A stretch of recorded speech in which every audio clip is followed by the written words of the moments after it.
Russia's President Vladimir Putin said it was possible to de-escalate tensions between Israel and Iran, as he noted that Moscow was ready to help in this regard.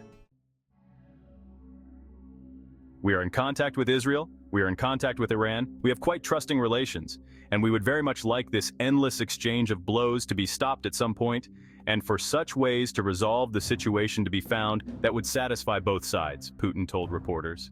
The answer to this question always lies in the search for compromises. Are they possible in this situation or not? I think so.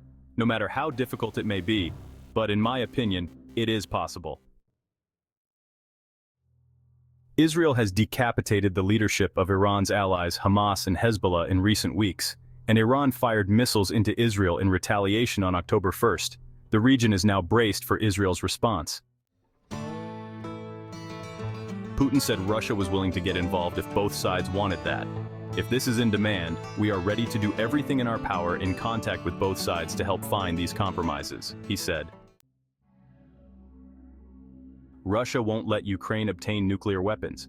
Putin also said Russia would not let Ukraine get nuclear weapons after Ukraine's leader said that since Kyiv had given up its Soviet-era nuclear arms, it must join NATO.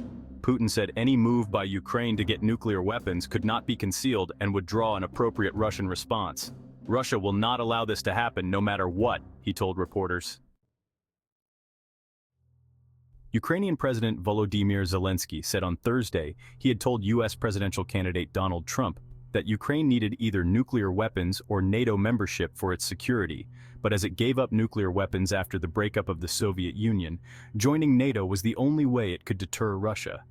Zelensky later clarified that he had never said Ukraine was preparing to build a nuclear weapon.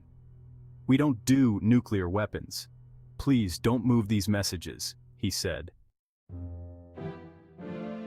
Ukraine inherited nuclear weapons after the breakup of the Soviet Union, but voluntarily relinquished them in the 1990s in return for guarantees of its territorial integrity, a deal it says Moscow reneged on by invading its land.